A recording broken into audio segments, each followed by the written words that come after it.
you, as the being that directs all of it, has the agency and the choice to make this whatever you want. So you're either going to affirm who you've been, or you're going to go, oh, hell no, I'm changing right now. And you're going to decide.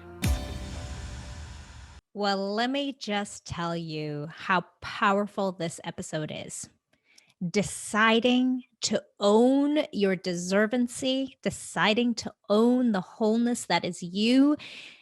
This is a powerful one, my friends. You're going to want to keep this and save this and listen to it over and over again, because Tracy Litt, who is joining us today, she is a mindset coach, a best-selling author of the book called Worthy Human, You Are the Problem and the Solution.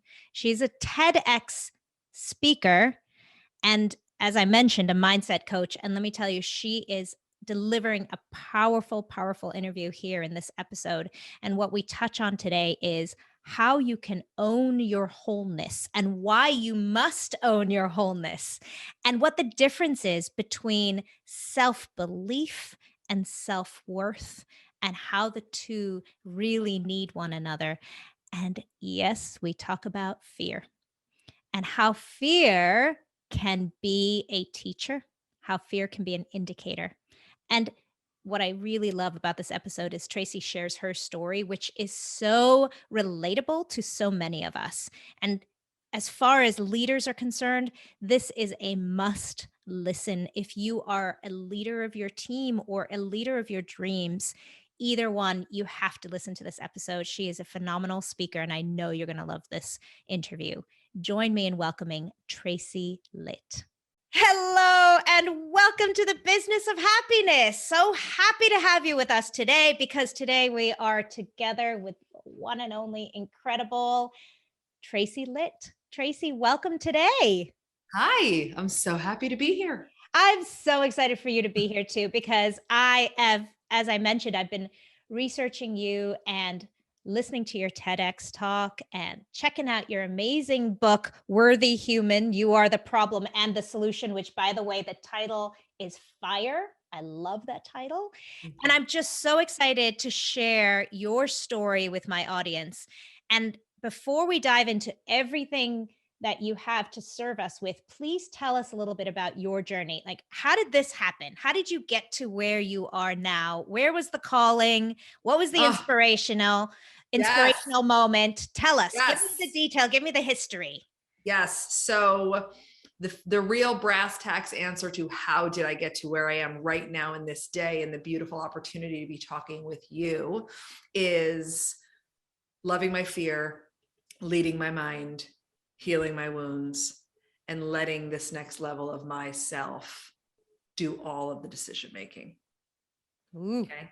So we'll get back to that, but that's really the how, and something that I have started to really pride myself on is that I am referred to often as the how behind the hype, because information without practical application is useless. Right? So Absolutely. How did I get here in terms of my calling in that moment? The first calling in my journey was when I found myself crying on my garage floor as a newly unemployed single mother with an 8-month-old baby. Ooh. So let's just be here with that, because when we're little girls, we don't aspire for that reality.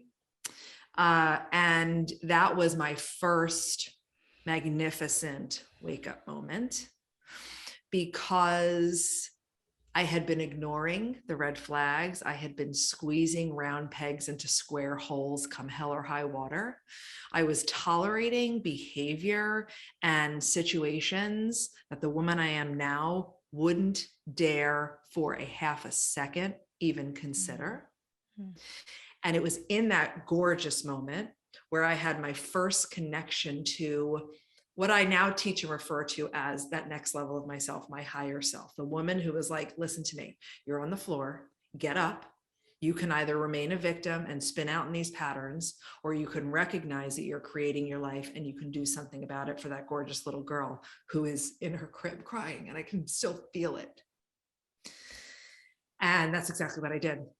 And I was like, great, like, and started to lean into that higher self, lean into that version of myself. Like, okay, so now what, right? And made that decision, because everything starts with a decision. You want to know how? You decide once, you do the work over and over and over and over and over and over and over and over and over and over, but you decide once. So I decided in that moment, and that led me to a fabulous journey with tons of other little wake up moments as I climbed the business ladder and corporate ladder, landing as a vice president of human resources. And that was over like a 12-year span, which was super cool and super fun. And then she came back again because I was sitting in that lovely, and I'm putting in air quotes, lovely role. I was making a lot of money. I was working from home. I did a great job at my job. They loved me. I loved them. There was absolutely nothing wrong, except the fact that I was like slowly dying inside. Right? Like, let's like, which in the spirit of the work that you're doing in the world is so right. It's like, we have to stop doing that. So what was happening for me is I had gotten to where everybody told me I needed to go. Like, this is the order of operations. Let's push us down this lazy river, right? Of collective limited thinking, because that's exactly what's happening. And then we wonder why in our generation, we are on more antidepressants and anti-anxiety medications, and there's numbness, and we're not having enough sex, and we're not having any joy and fulfillment. Mm-hmm. It was like, whoa. So in that position, I'm like, but I'm supposed to be happy. Aren't I supposed to be? Like, I'm here. I'm here. Like, my daughter's thriving, you know, I'm in a new relationship. He's amazing. But the job is like, no. So I had the gnawing, and I knew that I had a gift, and I wanted to really work with people in a deeper, broader way. Like, how can I really change the world? And then I sat in fear for 2 years, which is why I then became an expert on fear in my coaching and teaching, because I was like, this was my inner dialogue. I don't understand. Like, I want it so bad, but I'm not moving at all. I'm talking to the admissions director of the coaching school I graduated from for 2 years. For 2 years, every like other week, I'm in, no, I'm out. I'm in, no, I'm out. And the narrative in my head was like, what if I suck? What if it's too big of a risk? What if I invest all this money and don't make it back? What if I can't get back into a job that is as, quote, good as the one that I have now? Have you lost your mind? Right? The people around me are like, I don't understand. What more could you want? Like, look. And I'm like, okay. Mm-hmm. So the calling, the finality moment to make the switch, I was sitting on a patio with my husband. We were at a hotel. He was actually inside. It was dark. There were no lights, but you could hear the beach waves, and you could like see some of the white caps, and it was silent. And spaciousness and silence is one of the most important hows that there is to living a holistically successful existence. And there she was again. And the message was like hard hitting and crystal clear. You are not going to get to the end of your life and die without playing as big as you possibly can. And that was it. And I like heard it, but not an actual voice from me when I connect to my next level self, my higher self. It more like is like a guttural feeling that kind of comes up through my body, like a tingle. And I was like, yeah, I'm totally not available to die on a pile of regret. So I got up, passed my husband, like he was walking out to the patio to be with me. I'm like, just hold on. Because I knew if I didn't, this is another nugget, like you get a hit, you got to act. Yeah. You sit too long, your fear response comes in, and it's going to get you to stay the same. Went over, had my computer, emailed the IPAC admissions director. I'm in, take my credit card. Here's my credit card. I'm in the November cohort. I'm committed. And then a few months later, manifested a layoff from my corporate job, launched the business, and we've been on fire ever since. That is incredible. Mic drop. Thank you. Thank you. That's my whole story. And it's been wonderful having you with us today, Casey. Thank you. You know, I love every aspect of that story. And one of the key moments that I want to just go back to is when you said that when you decide, when you make that decision, you make that decision once. Yeah. One of the things that I find is something that can interrupt the power behind that decision is our own permission. So, in giving yourself that, when you walk past your husband, when you made that decision and you had that beeline for the computer and you were going to almost dare yourself, like this is going to happen now. Mhm, There, mhm. there had to be a moment of worthiness, and I know you talk about this, where you could own that decision, because sometimes we try to make decisions, but we don't have that worthiness behind it. Yeah. So the permission has to come before the decision, Ooh, right? And work is one of the most important things that we all do, like in terms of what do we need to do for our inner work. And my work actually began after I got up from that garage floor, fetal position, snot bubble crying, like, what? Whose life is this? yeah, This is not for you. Your deservancy, which is a word I made up, by the way. I love it. Thank you. Your deservancy, your greatness, your wholeness, your worth, what you are allowing and tolerating in your reality is not at all reflective of or a match for how phenomenally enough you are. And I want everyone who's with us to really hear this, even if, because you will have resistance to it, you are whole right now. You are worthy right now. You are totally enough, and you always have been right now. You are lovable right now. And everything you want wants you. And it's really only the things we haven't healed yet or moved through. It's the lies that we've believed that occurred from our primal wiring, coupled with what happened to us, for us, around us, in our upbringing, and what we made that mean, compounded by patriarchal and societal influence and acceptable ways of being. And then we land in this world in like our 20s, really 30s ish, and it just feels like something's off. Mm, Like, mm, why am I doing so much doing and running and mm. constant and all of these things? And when you really embrace, when I was saying about your wholeness, your worthiness, like that's your birthright. That's the whole basis of the book. Worthy human, because that's what you are. You Mhm. wake up, it's done. It's done. Like, and what changes in your perspective of yourself and how willing you are to live into your potential, which truly is limitless, right? Mhm. When you're not playing the I'm not enough game all day, every day, Mm. silently, by the way, because no one's walking around. Really, it's just more like, I don't know, do I deserve that C-suite? I don't know. Should I tolerate this behavior from my spouse? I don't know. It's like, stop it. Just stop it. You're enough. Now, what do you want to go do? Wow, that's beautiful. How do you teach this to your daughter? Such an interesting question, because her father, who, our relationship dissolved, his choices, I'm being thoughtful with my language, his choices could have wrecked her self-worth. Hmm. A lot of alcoholism and Mhm. various abandonment type things involved. And the one thing that I embedded in her over and over and over again from go, and if she was sitting here, she would echo this at 17, senior in high school, getting ready to go, live her life. It's never about you. It's never about you. It's not about you. It's never about you. It's not about you. Don't internalize. Don't make it about you. Those are your father's choices. Let him hold the burden of his decisions, right? And Mm. really, and she's like, yeah, it doesn't even occur to her. Hmm. It doesn't even occur to her to negotiate herself or take it on herself.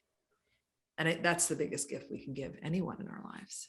Oh, that's so interesting because isn't that exactly what we do? We take on other people's burdens as our own. I think, especially as women, because of that nurturing aspect of ourselves, that feminine self that just wants to heal and hold. But you're exactly right. That's what we do. We take on somebody else's responsibilities and burdens. Yeah. Yes. Well, we do. Well, there's two things. We take on the burdens that really belong to the people who are projecting them upon us, right? Mm-hmm. And then we continue playing the I'm not enough game by living in a habit of making things about us, of taking things personally, Yeah. right? Yeah. Like, oh, the client didn't sign on. If you're negotiating your worth, you're then spinning down the rabbit hole of, oh my God, am I not good enough? Should I leave this business? What am I doing? And it's like, hold on, it's nothing to do with you. Move on, right? Say, like, if you didn't get that promotion, same thing. It's like, okay, if you're standing firm in your wholeness and you truly are willing to do the work and then believe through decision that you are totally enough and you don't get that promotion, then you feel your feelings, because part of being a worthy human is understanding that our humanness is to emote. And don't you suppression, we could do a whole episode on suppression, right? Absolutely. You feel the feelings, like you're like, scream it out, yell it out, sprint it out, whatever. And then you immediately come back to center on, that's awesome because everything's happening for my highest good. So there must be something bigger and even better coming in the wake of me not getting that promotion. And someone else is supposed to have that job. And boom, you're expanded again. Right? It's a whole different way of living when you live from the center of understanding and wholeness and worth, interchangeable in language, right? Like, you are already whole. And it all kind of came together because I was observing the two camps. It was like, we have this pendulum swing over here where you shrink and you hide and you censor and you buffer and you don't use your voice. And I'm fine. And you literally shrink yourself away because you don't understand your inherent worth. Or the pendulum swings all the way up to the other extreme into this like over assertion, condescending, slightly bitchy kind of a way of living because you're trying to assert yourself into being enough. And in truth, there is a center position where you simply already are whole and enough. And that is the space from which everything you want can be birthed out of you, and then the universe can support you and the potentials can come towards you from that center space. No, that's great. That's great. So is there a time now in this greater understanding and awareness that you have that you still yourself struggle with worthiness? Or is that so far behind you now? Yeah. So never with worthiness. I still work my work and I'm a practitioner. Fear is omnipresent around me all day. She has a little fake desk, imaginary desk next to mine. Like, we hang, right? She's with me as the Litt Factor is expanding again, and we're expanding in more team and different bigger things. So I'm always doing the work because we're always iterating and growing, right? And the mind body never wants you to expand. So even if you've hit a next level, you're still coming up against the same thing. So the work that I feel so gifted to have created works every single time. We have a 0% fail rate when you work the work in the way that it's taught, and you go back to it over and over again. So I'm always doing that. But this feels so great to answer because I actually have not been asked this. Not at all. Like, my sense of self is so unshakable. And in the most peaceful, knowing, like I know kind of way, nothing shakes me from that perspective. No. Wow. If you're listening to this podcast, chances are you didn't get into business to be miserable. The problem is that people feel that if their business gets busier, if they start becoming more successful, that happiness will eventually set in. But it can actually get worse. This is why I created the Business of Happiness Prosperity Coaching. In this one-on-one coaching, we look at how to redefine success on your terms and re-find the joy and the passion in your dream. Visit me at thebizofhappiness.com and become the happiest business owner you know. How long did it take you to get there? Let's see. Not that long, really. A couple years. Wow. A couple years. Wow. A couple years. A couple years. That's it. Because everything else I was working on post that. But really, when you do your worth work, right? We all have it. We all have it. And then you just, when you do inner work and you really grow and you get the evidence of the way you've changed, like you can't go back, right? You've now seen things that you've never seen. You've experienced things you've never experienced to the spirit of what you do, right?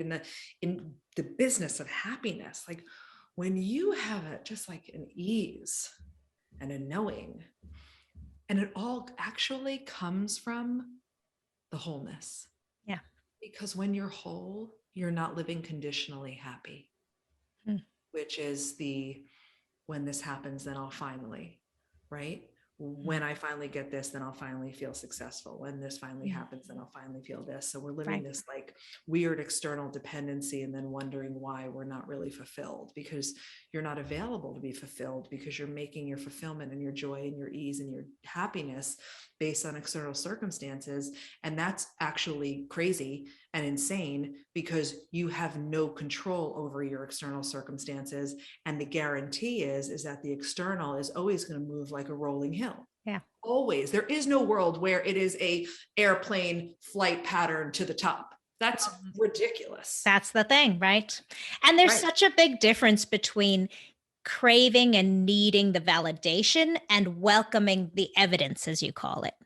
Yes. There's such a big difference there. And actually, I wanted you to touch on what is the difference between self-belief and self-worth. It's not that there's a difference, there's a dependency. You know, like if you're like working on a project, you're like, okay, to get to this step, it's dependent on this step. If you are struggling with your worth, you will never achieve unwavering self-belief. Ooh, isn't that interesting? Like it's impossible. It's impossible, because really what's happening in your psyche and in your subconscious is you're constantly fighting against, am I enough? Am I enough? Am I enough? Am I enough? Am I enough? So how would one ever get to the point where you can say, my self-image has changed? Because unwavering self-belief means you've shifted your identity. You see yourself as a version of yourself who speaks on the stages and shows up a certain way in her family, and all of the different things that we each want. And as you so beautifully speak to, also your definition of success, not anybody else's, without the understanding of your inherent worth, you will never get to unwavering self-belief. That's important. That's important. Cool. Very cool. All right, let's dive back into the fear factor. Yes. I loved that show, by the way. Remember that show? Years ago with Joe Rogan? Yeah, what was that? Oh, it was Joe Rogan. Oh my gosh, it was. That was Joe Rogan's. Let's talk about different next levels. No right? Look kidding. At how that man has evolved. Wow. And also how he gave himself permission to do so, all along the way. Isn't that fascinating? I forgot it was Joe Rogan. Yeah. Remember they used to like lock you into different things with like snakes and stuff? And spiders. Oh, I forgot about that show. Wow. So tell us about fear.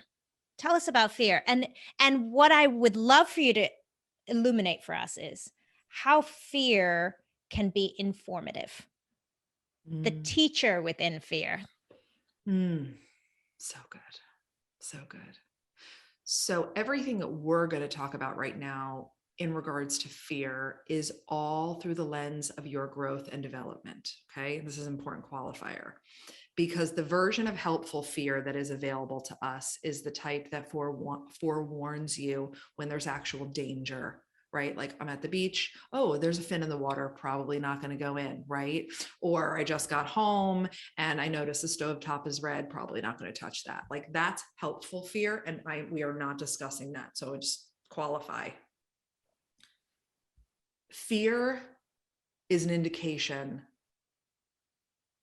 of your growth and expansion. There is no more, no different, no next level without the omnipresence of fear and your ability to find comfort in the discomfort of moving into the unknown and the unfamiliar. One of the things that needs to be illuminated is a misunderstanding of how to handle fear, because there's so much harshness towards it. It's like, God, I hate my fear. When my fear just go away, right? You can't move through your fear by being mad at it or hating it or like overcome. It drives me crazy. Like, stop saying that. You don't overcome your fear. Your fear is like in you and with you and part of your biology. And thank God for it, or we wouldn't have procreated and been here on this phenomenal podcast interview, because we would all be gone. Like, fear originated to keep us alive. And for that, we need to have some gratitude and start to see your fear as, okay, so when you show up, right, we personify fear. We love the fear. We take power with the fear. And we go, oh my gosh, so my fear's here. I'm so afraid. That's so interesting. Right. Because I haven't been visible lately and I really want to be visible. And everyone tells me to just be confident and go live. But I'm feeling really, really afraid. Okay, cool. And then all of a sudden you can feel the energy shift as I'm explaining it. Then you go, okay, I see you. I love you. And just like in the TEDx, right? You bring the fear towards you and you love it. And you're like, hi, I know that you're here because you think something bad's going to happen. But it's not. I'm just living my dreams. I'm expanding. I'm doing bigger things. I want the unfamiliar. And then through doing that, you actually diffuse the fear response and you calm the fear, thus allowing you to go do said thing. Very cool. Very cool. Yeah. It's everything, because if what you desired, let's call it the vision, right? We'll have a vision for ourselves. If what you have in your vision lived in your zone of familiarity, it would mean you already had it. So since that's the truth, then that also means every single thing we want lives out there in the unknown and the unfamiliar. Yeah. And the trouble with that is that we have a wiring and a mind, body, and nervous system that is singularly tasked with making sure we stay the same in what feels comfortable. So we're trying to build our dreams and shift and change. And side note, not just the external. It's not just like, oh, so I need to be in the unfamiliar to build wealth, or I need to be in the unfamiliar to write my best-selling book. Those are lovely external tangibles. But I'm talking about your inner environment. You want to move from someone who has operated with pressure and anxiety and worry and become the next level version of yourself who operates under joy and ease and flow. Your system's like, oh, no thanks. Yeah. Because even that triggers your fear response, because it is different than who you have been. Mm-hmm. And that's where the work comes in. So tell us how to make it easier. Tell us how to make this work easier. How do you make it easy? Mm-hmm. Simplify for us, please. Well, you decide. We have to start with the decision. right? Because really, again, it's what makes it so hard, what makes us walk around going, oh my God, the struggle is real, which please stop saying that. The struggle is not real. The struggle exists in between your ears and you keep perpetuating it because you have a struggle habit. Oh, I love that. Thank you. Yes. Right? Like you're literally abdicating your power. You're not recognizing you are a spiritual, energetic being having a human experience. Nothing is more powerful than you. You, as the being that directs all of it, has the agency and the choice to make this whatever you want. So you're either going to affirm who you've been, or you're going to go, oh, hell no, I'm changing right now. And you're going to decide. Right? So we decide to let it be easy because ease comes from you. What's happening, what's making it hard is you're still externally dependent. So you're waiting for like, the stars to align. The kids are ideal behavior. Nobody has the fever. Your spouse did exactly what you wanted them to do. Your team hit every single mile marker. The sky is blue and the birds are chirping and there's no laundry and like, whoa, right? And you might have experienced that maybe twice in your lifetime. What a beautiful moment it is, by the way. Can we just appreciate that? Yes, I love it. I love it. But here's the fun part is that even if it's raining outside and your team dropped the ball and your spouse was a dick or not kind to you and your kids are being petulant the way that they will be, right? You can still have an inner environment that feels like the first example. You can just be so aligned and calm and in touch with yourself because you decided that the ease comes from me, because easy is a decision and easy is an energy. And fun fact, when you focus on letting it be easy from the inside, all of the variables outside of you can only change in proportion to the shift in your energy, because energy entrains energy. So if I show up and I'm all silly and joyful and just like easy, my children are going to shift in behavior and respond in kind, right? Absolutely. Moms know this. We've had this superpower all along. Yes, yes.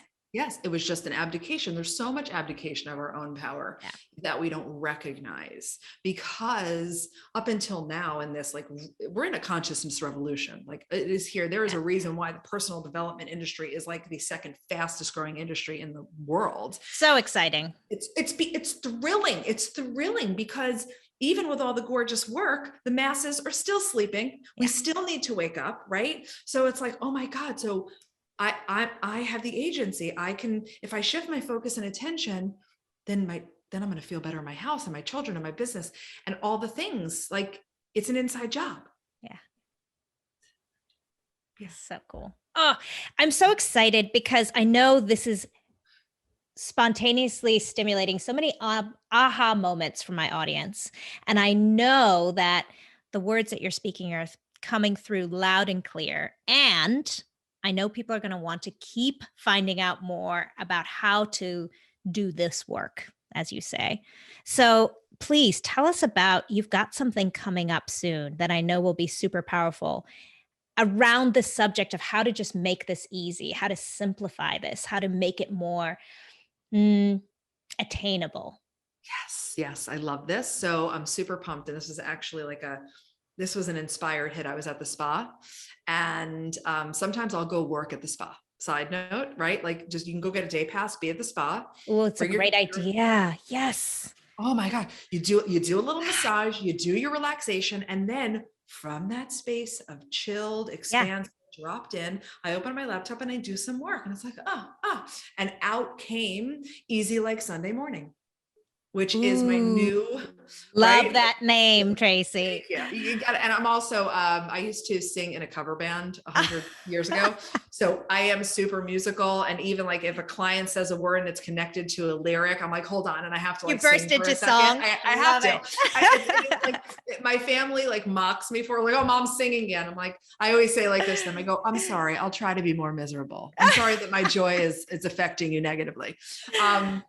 So in that this inspiration came up because of the recognition that, I work on a lot of things in my bigger programs. When I really see like, what is that one thing that would totally shift and move the needle for every single leader and entrepreneur? It is breaking the habit of hard and learning to embody the energy of ease. So that's what Easy Like Sunday Morning is all about. We start on August 29th, and that you can go to bit.ly/choose ease. So that's where you can find that. And I'll give you the link so you can put it into the show notes. But Absolutely. That'll be in the show notes. And the other thing that will be in the show notes is finding you on your social media and your link to your TEDx talk and to your book. But for those audience members who are listening on their way to work, which I know many people love to do to prepare themselves for the day, which this episode absolutely will have done. Thank you. Thank you. How can they find you? Let us know verbally so that we know how to. Beautiful. Social media. So I am the Litt Factor. So it's Litt. It's 2 T's, the Litt Factor, Factor. And you can find me on all social media platforms under the Litt Factor, which thank you, Dad. Yeah, that's awesome.